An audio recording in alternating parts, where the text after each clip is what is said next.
أكبر الله أكبر الله أكبر لا إله إلا الله والله أكبر الله أكبر ولله الحمد.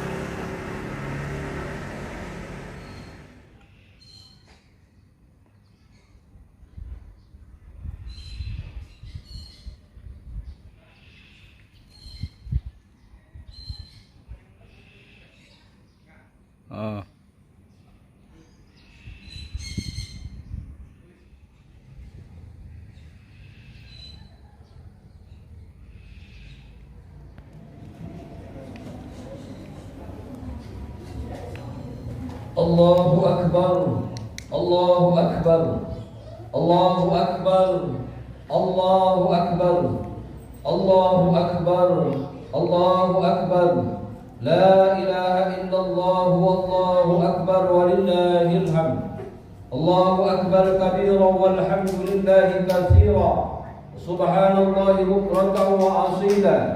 La ilaha illallah wahdahu sadaqa wa'dahu ونصر عبده وأعز جنده وهزم الأحزاب وحده لا إله إلا الله ولا نعبد إلا إياه مخلصين له الدين ولو كره الكافرون نحمد الله حق حمده ونشكره حق شكره أشهد أن لا إله إلا الله وحده لا شريك له وأشهد أن محمدا عبده ورسوله صلى الله عليه وعلى آله وصحبه أجمعين أما بعد فيا أيها المسلمون أوصيكم وإياي بتقوى الله فقد فاز المتقون اتقوا الله حق تقاته ولا تموتن إلا وأنتم مسلمون.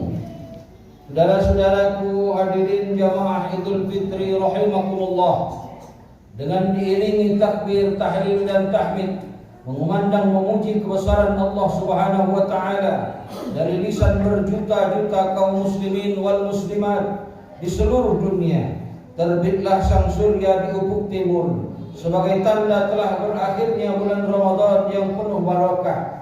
Ini berarti lahirnya 1 Syawal 1443 Hijriah, yaitu hari raya Idul Fitri, hari raya kemenangan dan kesucian bagi umat Islam. Syukur alhamdulillah, pagi hari ini kita dapat berkumpul untuk melaksanakan salat Idul Fitri 1443 Hijriah. Demikian pula lebih dari 1 miliar umat Islam di seluruh penjuru dunia, baik yang berada di puncak gunung maupun yang bermukim di tepi pantai, di kota dan di desa, tua dan muda, laki-laki dan perempuan, yang kaya maupun yang miskin, tanpa membedakan warna kulit, asal usul dan sebagainya. Semuanya mempunyai niat yang sama, gerakan yang sama, dan tujuan yang sama pula, yaitu berkumpul, berhimpun baik di masjid, langgar dan musola serta di tanah lapang untuk mengerjakan salat Idul Fitri. Kita dan mereka berdiri bersap-sap sama menghadap ke arah satu, yaitu kiblat, di bawah komando imam.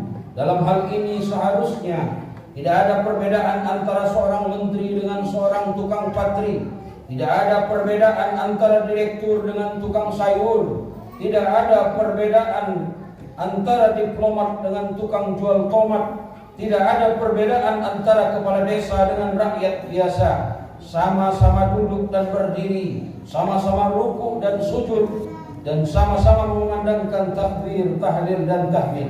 Allahu Akbar, Allahu Akbar, Allahu Akbar, La ilaha illallah wallahu akbar, Allahu Akbar walillahil hamd.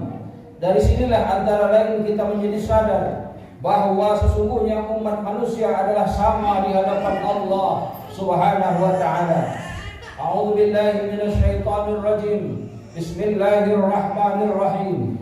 Ya ayyuhan nas, inna khalaqnakum min dzakarin wa unsa wa ja'alnakum syu'uban wa qabaila lita'arafu. Inna akramakum indallahi atqakum. Innallaha alimul khabir. Wahai manusia, sesungguhnya kami menciptakan kamu dari seorang laki-laki dan seorang perempuan dan menjadikan kamu berbangsa-bangsa dan bersuku-suku supaya kamu saling kenal mengenal. Sesungguhnya orang-orang yang paling mulia di antara kamu di sisi Allah adalah orang yang paling bertakwa di antara kamu. Sesungguhnya Allah Maha mengetahui lagi Maha mengenal. Quran surat Al-Hujurat ayat 13. Hadirin yang berbahagia, surat Al-Maidah ayat 2 melahirkan motivasi. Wa ta'awanu 'alal birri wat taqwa wa la ta'awanu 'alal ismi wal 'udwan. Wattaqullaha innallaha shadidul 'iqab. Dan bertolong-tolonglah kamu dalam mengerjakan kebaikan dan takwa. Janganlah kamu tolong-menolong dalam berbuat dosa dan pelanggaran, dan bertakwalah kamu kepada Allah. Sesungguhnya Allah amat berat siksanya. Hadirin jamaah Idul Fitri rahimakumullah. Mulai tadi malam kita dan seluruh kaum muslimin mengumandangkan takbir, tahlil dan tahmid. Dengan takbir Allahu Akbar, kita ingin menunjukkan bahwa diri kita ini kecil sekali di hadapan Allah Subhanahu wa taala. Kita ini hanya penghuni sepetak tanah di sebuah RT, dan RT kita ini juga begitu kecil dibandingkan luasnya pulau tempat kita berada. Pulau kita Sumatera ini juga begitu kecil bila dibandingkan lebih dari 13.000 kepulauan di seluruh Indonesia. Sesungguhnya jika kita ingin membanding-bandingkan Indonesia kita ini kecil bila dibandingkan dengan alam semesta ini dan seterusnya.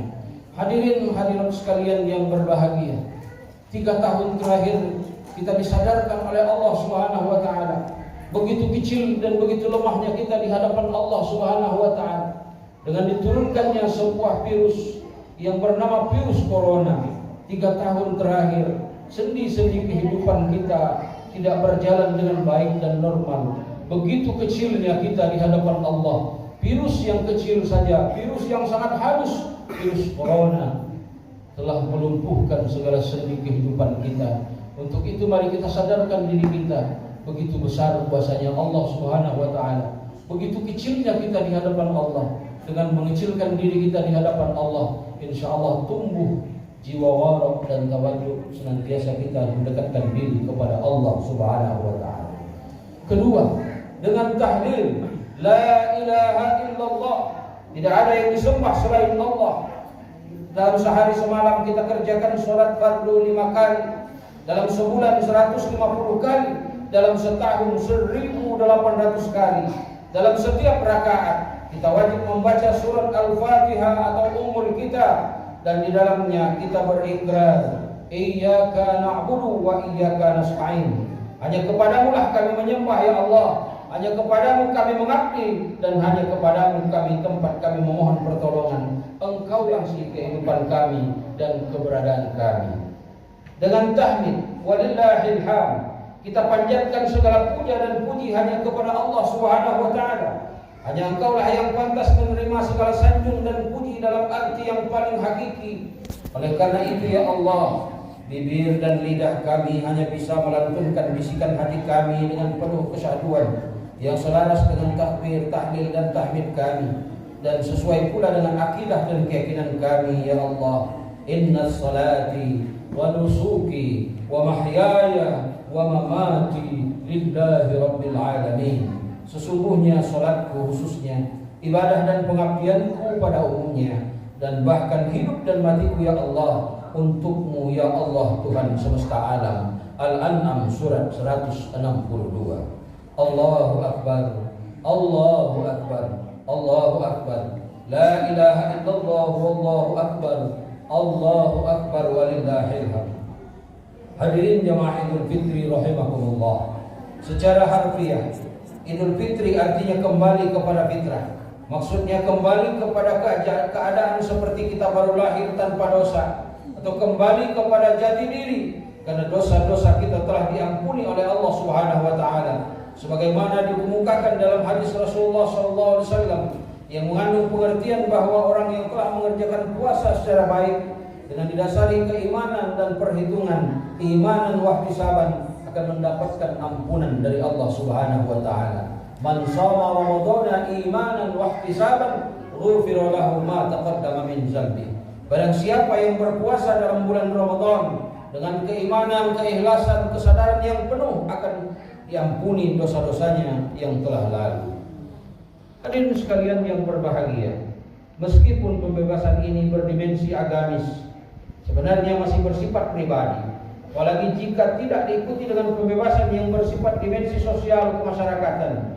Adalah benar, pembebasan yang bersifat dimensi bahwa orang yang berpuasa itu memperoleh kedalaman kesalehan spiritual. Namun kesalehan spiritual ini maknanya bila ia tidak disertai dengan kepedulian sosial kemasyarakatan, tidak diimbangi dengan aksi konkret dan refleksi terhadap realitas sosial kemasyarakatan. Sebagai ilustrasi, pantaskah kita merayakan Idul Fitri dengan tenang dan nikmat, sementara tetangga di sebelah anak-anaknya merengek kelaparan? Pantaskah kita merayakan Idul Fitri dengan kemewahan, sementara di tempat lain jauh di sana saudara kita, sanak, famili dan handai tolan kita, meskipun sudah bekerja keras memantik tulang siang dan malam, kehidupan mereka tidak pernah berubah, masih tetap hidup jauh di bawah garis kemiskinan. Apakah layak kita berlebaran dengan gaya berpesta ria, sementara ada orang yang dilempar oleh nasib ke tepi jalan raya, ke lorong-lorong sempit yang kumuh dan becek? Saudara-saudara kita itu tidur di sana, bahkan beranak pinak di sana. Kita menyambut Idul Fitri, berlebaran. Pernahkah terlintas derita panjang yang dialami saudara-saudara kita di beberapa tempat yang ditimpa musibah menjadi miskin, papa dan yatim piatu? Hadirin sekalian yang berbahagia, kita baru saja selesai menunaikan salah satu rukun Islam, yaitu berpuasa di bulan Ramadan. Dalam ibadah puasa itu paling tidak ada 4 pesan yang melekat dan harus terkesan di dalam diri kita masing-masing, yaitu pertama, kita diajak untuk menghayati kehadiran Allah Subhanahu wa taala dalam diri kita dan di sekitar terdekat kita. Betapa kita merasakan kedekatan dengan Allah Subhanahu wa taala sehingga kapanpun dan dimanapun kita berada, kita sanggup menahan diri untuk tidak makan dan minum meskipun lapar dan haus. Hal itu semata-mata karena kepasrahan dan mengabdi kepadanya, bukan karena siapapun selain Dia, Allah Subhanahu wa taala. Kita berpuasa, kalau saja mau, kita yakin sekali betapa mudah kita menipu orang lain dengan cara berpura-pura puasa. Akan tetapi kita yakin bahwa Allah Subhanahu wa taala tidak mungkin dan bahkan mustahil dapat dikelabui atau didustai. Yang kedua, dengan kesanggupan menunda kenikmatan jasmani bersifat sesaat, sesungguhnya kita telah melakukan investasi kenikmatan yang lebih agung dan sejati di masa depan dalam bentuk sederhana dan kenikmatan di waktu berbuka puasa, dan secara lebih luhur adalah kenikmatan kelak kita berjumpa dengan Allah Subhanahu wa taala sesuai dengan janjinya. Yang ketiga, hadirin, puasa mengajarkan kita untuk berpandangan hidup jauh ke masa depan. Bila seseorang menyatakan bahwa apa yang diusahakannya tidak mungkin dapat tercapai, maka dia akan menjawab dengan pasti bahwa tidak ada seorang pun yang tahu akan hal ini kecuali Allah. Karena wa ma tadri nafsum madza taksibu ghada. Tidak ada seorang pun yang tahu apa yang akan terjadi hari esok. Quran surat Luqman ayat 34. Dengan keimanan seperti ini, seorang muslim, seorang yang bertakwa, melihat masa depan dengan penuh rasa optimis.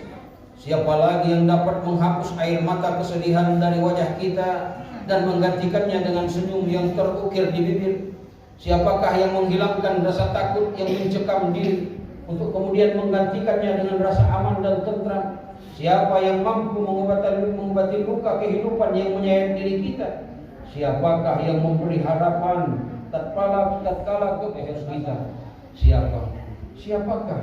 Jawaban seorang mukmin pasti adalah Allah Subhanahu wa taala. Hadirin sekalian yang berbahagia, pada bulan Ramadan kita semua dianjurkan untuk beribadah. Bahkan bagi orang tua kita senantiasa mendorong anak-anak kita untuk beribadah dan berpuasa dengan harapan menjadikan mereka di masa depan yang generasi yang beriman, bertakwa, soleh dan soleha, generasi yang cemerlang, berpangkat tapi tetap taat beribadah kepada Allah Subhanahu wa taala. Hadirin jamaah Idul Fitri rahimakumullah. Sering kita merenung hal ini, mencoba membayangkan betapa bahagianya seorang yang meninggal dunia, ia mampu meninggalkan di belakangnya putra-putri yang soleh dan soleha, di mana putra dan putrinya sendiri yang turut memandikan jenazahnya, sehingga air mata mereka bercampur dengan air yang memandikan orang tuanya, dan mereka sangat sedih ditinggalkan oleh orang yang tidak hanya berfungsi sebagai ayah dan ibu, tetapi juga berfungsi sebagai guru, pendidik dan pemimpin yang telah mengantarkan mereka mengenal arti kehidupan, membimbing dan menuntun mereka agar dapat membedakan antara yang hak dan yang batin.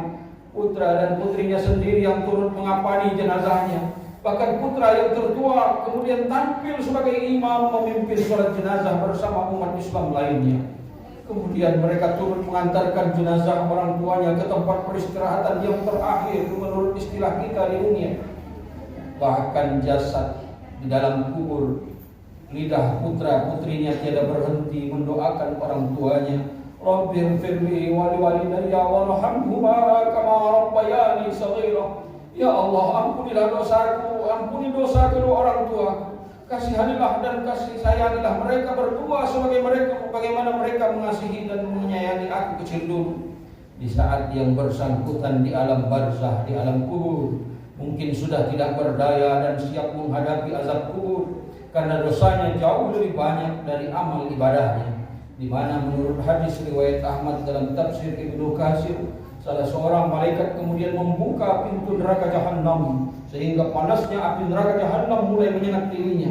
Di saat dan situasi seperti itu, muncullah dari mulut putra putrinya yang ditinggalkannya mohon maghfirah dan ampunan Allah Subhanahu wa taala, yang menurut Rasulullah tidak ada sedikit pun penghalang antara doa anak yang soleh dengan Allah Subhanahu wa taala. Hadis riwayat Bukhari, Muslim, Abu Dawud, Tirmizi dan Nasa'i. Sehingga terbebaslah yang bersangkutan dari azab kubur dan azab akhirat nanti, karena Allah berkenan mengabulkan doa putra putri yang soleh dan soleha tersebut. Oh, alangkah bahagianya orang tua seperti ini hadirin. Namun sebaliknya alangkah celakanya dan meruginya mereka orang tua yang katakanlah berhasil mengantarkan putra putrinya semua sarjana, kaya raya, punya jabatan penting di masyarakat. Namun tatkala yang bersangkutan meninggalkan alam dunia fana ini, tidak ada seorang pun putra dan putrinya yang memandikan orang tuanya yang meninggal dunia. Tidak ada seorang pun dari putra putrinya yang mensolatkan orang tuanya, karena mensolatkan diri mereka juga tidak pernah melakukannya. Namun karena mereka orang kaya dan terpandang di masyarakat, maka mereka pun mampu menghadirkan orang sebanyak-banyaknya sekaligus memohon, bapak-bapak, ibu-ibu, tolong solatkan orang tua kami.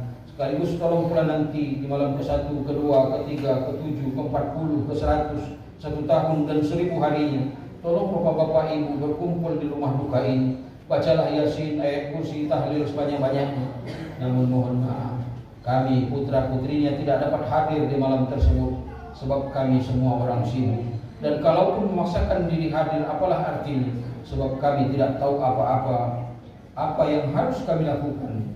Kepada Bapak Ibu sekalian kami percayakan sepenuhnya.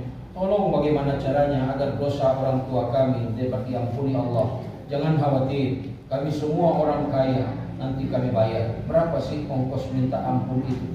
Ya Allah, betapa tersiksa dan menderitanya orang tua seperti ini, nauzubillah min zalik. Karena bagaimana yang bersangkutan akan mempertanggungjawabkan semua ini kepada Allah Subhanahu wa taala. Kalau Allah menyatakan, bukankah kami dulu sudah mengingatkan kalian, ya ayyuhalladzina amanu qu anfusakum wa ahlikum nar. Wahai orang-orang yang beriman, Jaga dan pelihara dan lindungilah dirimu dan keluargamu dari siksa api neraka. Quran surat At-Tahrim ayat 6. Dan bagaimana pula yang bersangkutan dapat mempertanggungjawabkan semua di hadapan Allah tatkala Allah menyatakan, hai fulan, bukankah putra putri kalian dulu lahir dalam keadaan fitrah suci tanpa dosa? Ini sesuai dengan hadis yang diriwayatkan Abu Ya'la Tabrani dan Baihaqi. Hadirin sekalian yang berbahagia, keempat, puasa mengajarkan kita untuk menumbuhkan dan mempertajam kepekaan sosial, yaitu berbagi rasa, berempati dengan derita orang lain. Perintah mengeluarkan zakat fitrah di penghujung bulan Ramadan secara fungsional mencerminkan ada sasaran sosial yang hendak diraih dengan melakukan ibadah puasa, yaitu sebuah komitmen moral dan keprihatinan sosial untuk mempersempit jurang pemisah antara si kaya dengan si miskin. Allahu Akbar, Allahu Akbar, Allahu Akbar, la ilaha illallah, wallahu akbar, Allahu Akbar, walillahil hamd. Hadirin jamaah Idul Fitri yang berbahagia, dalam kesempatan Idul Fitri ini, marilah kita kembali kepada kejadian kita semula fitrah. Mari kita kembali kepada hati nurani kita sendiri. Mari kita mempertahankan segala kebaikan yang sudah kita lakukan sebulan penuh di bulan Ramadan dalam melaksanakan tazkiyatul amal, sehingga 11 bulan berikutnya sampai dengan bulan Ramadan tahun depan insyaallah. Pada hari kemenangan ini mari kita senantiasa menyambung silaturahim dan ukhuwah. Kita saling maaf-maafkan sesama kita. Mari kita saling berbagi pada hari yang kebahagia ini dengan fakir miskin, anak yatim piatu, agar mereka turut bergembira pada hari ini sebagaimana hadis Rasulullah SAW, "Aghnuhum fi hadzal yaum." Cukupkan mereka pada hari ini. Semoga kita terhindar dari ancaman dan peringatan Allah dalam surat Al-Maun, yaitu sebagai pendusta agama. Hadirin sekalian yang berbahagia, pada akhir khutbah ini, marilah kita simak kisah nyata pada hari raya Idul Fitri, akhlak Rasulullah SAW menyantuni anak yatim. Hadirin yang berbahagia, umat Islam di Madinah pada saat itu merayakan Idul Fitri dengan memandangkan takbir, tahlil dan tahmid. Mereka telah memenangkan perang melawan hawa nafsu sebulan suntuk, telah menjalankan ibadah puasa Ramadan dengan pakaian yang paling bagus. Rasul bergegas dari rumahnya menuju ke tanah lapang untuk menunaikan sholat Idul Fitri berjamaah. Masyarakat sudah berjejal menunggu kedatangan Rasulullah. Di sepanjang jalan anak-anak kecil berlarian dengan sukacita karena hari raya telah tiba. Pakaian mereka bagus-bagus dan wajah mereka semua cerah. Tidak ada yang berduka hari ini, karena hari ini adalah hari kemenangan. Akan tetapi alangkah herannya Nabi tatkala menyaksikan di sudut sebuah bangunan ada seorang anak kecil berpakaian butut tengah duduk menghadap dinding seraya menangis terseduh-seduh. Nabi mendatangi anak itu lalu bertanya, "Wahai anakku, mengapa engkau menangis sendirian pada saat hari ini kita sedang bergembira ria?" Anak kecil itu tanpa menoleh untuk melihat siapa yang bertanya, dia langsung menjawab, "Bagaimana saya tidak nangis? Mereka punya pakaian baru sedang aku tidak." Nabi tercekat hatinya lalu bertanya, "Lalu mengapa engkau tidak berganti pakaian dan bermain dengan kawan sebayamu, nak?" Anak itu menjawab, "Mereka tidak mau berdekat-dekatan denganku sebab pakaianku jorok compang-camping. Dulu waktu aku masih punya ayah, tiap hari aku juga mengenakan pakaian baru, perutku kenyang, uangku banyak." Rasul bertanya, "Ayahmu kemana, nak?" Anak itu menjawab, "Ayahku sudah meninggal, ibuku menikah lagi, dan nasibku tersia-sia karena harta peninggalan ayahku dihabiskan oleh ibu." Nabi termenung. Bergerak tangan Rasulullah. Terasa tangan yang halus membelai kepala si yatim. Serasa kembali sukma yang hilang. Terdengar suara yang halus seraya penawar hati yang luka. Nabi berkata, "Anakku, seandainya Fatimah menjadi kakakmu, Ali bin Abi Thalib sebagai abangmu, Hasan dan Husain sebagai saudaramu, aku menjadi ayahmu, dan Aisyah menjadi ibumu, apakah engkau mau, nak?" Anak itu terperanjat. Ia berpikir jangan-jangan yang berdiri dekatku ini adalah Rasulullah. Maka dengan cepat ia menengok, dan setelah nyata siapa tadi yang berkata begitu, ia pun berseru dengan gembira, "Tentu saja saya senang ya Rasulullah." Sambil memeluk kaki Rasulullah, Maka oleh Nabi anak itu digendongnya dan dibawa kembali ke rumah. Dengan tangannya sendiri Rasulullah memandikan anak yatim tersebut, mencari dan memakaikan baju gamis pada anak yatim itu, lalu memberinya sarapan pagi dan memberinya sejumlah uang. Setelah selesai dilepasnya anak yatim itu bermain, baru Rasulullah meneruskan niatnya menuju ke lapangan untuk menjalankan sholat Idul Fitri bersama segenap penduduk Madinah. Anak kecil itu dengan riang tertawa mendatangi kawan-kawannya yang asyik bersukaria. Maka semuanya keheranan. Mereka melihat seorang sekarang dia tertawa gembira, padahal belum lama tadi dia menangis terseduh-seduh. Maka salah satu dari mereka bertanya ingin tahu, "Hai, aneh betul kamu ini. Tadi menangis, kini tertawa. Ada apa?" Anak yatim itu menyahut dengan bangga, "Tadi aku menangis karena aku lapar. Sekarang aku tertawa karena perutku kenyang. Tadi aku menangis karena tidak punya pakaian bagus. Sekarang aku tertawa karena pakaianku indah dan masih baru. Juga kini aku punya uang banyak. Tadi aku menangis karena aku tidak punya ayah. Sekarang aku tertawa karena sekarang aku punya ayah." Lalu temannya bertanya, "Heran, dapat dari mana ayah kamu?" "Karena ayahku sudah meninggal, maka Rasulullah mengangkatku menjadi anak. Rasulullah adalah ayahku sekarang," jawab anak itu dengan penuh rasa bangga dan bahagia. Kawan-kawannya semua berubah menjadi kecewa dan iri hati. Mereka serentak berkata, "Ya, coba kalau ayah kita sudah meninggal, kita bakal punya ayah Rasulullah seperti dia." Demikian hadirin, semoga dapat menggugah hati sanubari kita. Semoga khutbah ini yang mendapat bermanfaat bagi kita semua. Amin ya rabbal alamin. Barakallahu lakum fil Qur'anil azim. Wa nafa'ani wa iyyakum bima fihi minal ayati wa dzikril hakim. Taqabbal minni wa minkum tilawatahu innahu huwal ghafurur rahim. Allahu akbar. Allahu akbar. Allahu akbar. Allahu akbar. Allahu akbar. Allahu akbar. Allahu akbar. La ilaha illallah wallahu akbar walillahil hamd. La ilaha illallah wahdahu la syarika lah wa asyhadu anna Muhammadan abduhu wa rasuluh. Allahumma salli wa sallim wa barik ala sayyidina Muhammad wa ala alihi wa sahbihi wa tabi'ihi ila yaumil maw'ud. Amma ba'd, fa ya ibadallah ittaqullah waf'alul khaira la'allakum tuflihun. Hadirin sekalian yang berbahagia, marilah kita panjatkan doa kehadirat Allah Subhanahu wa taala agar ibadah Idul Fitri kita tahun ini dapat meningkatkan kesadaran dan kepedulian sosial kemasyarakatan serta memantapkan persatuan dan kesatuan kita. Amin ya rabbal alamin. Allahumma ighfir lil muslimin wal muslimat wal mu'minin wal mu'minat al ahya'i minhum wal amwat innaka sami'un qaribun mujibud da'wat. Allahumma ya Allah ya rabbal alamin. Tuhan pencipta alam semesta, padamu tertumpu segala puja dan puji, darimu sumber segala karunia, serta atas izinmu kabul segala pinta. Ya Allah, Tuhan yang maha rahman, yang maha rahim, dekatkanlah hati kami kepadamu dengan memberi ampunan atas segala dosa kami, dosa ibu bapa kami yang selama ini kami rasakan sebagai tabir pemisah diri kami dari pelukan kasih sayang-Mu. Ya Allah, ya Rabbi, janganlah Engkau goncangkan hati kami sesudah Engkau beri petunjuk. Karuniakanlah kepada kami sekalian ini rahmat dari sisi-Mu, ya Allah. Sesungguhnya Engkau maha dermawan.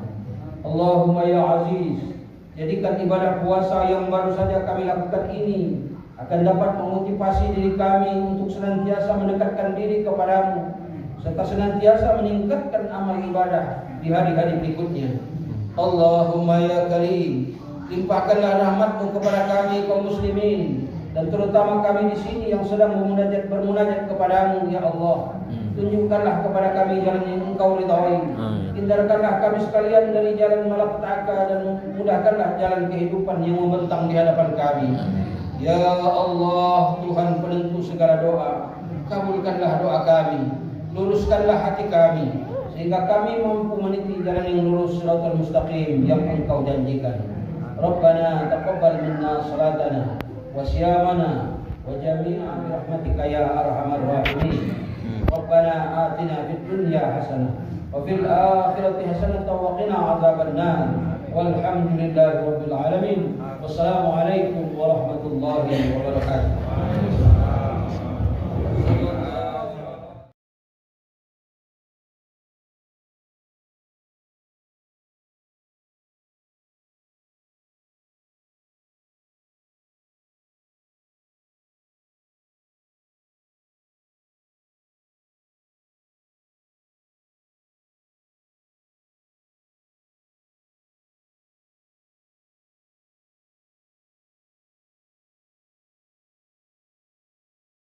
الله أكبر الله أكبر الله أكبر لا إله إلا الله والله أكبر الله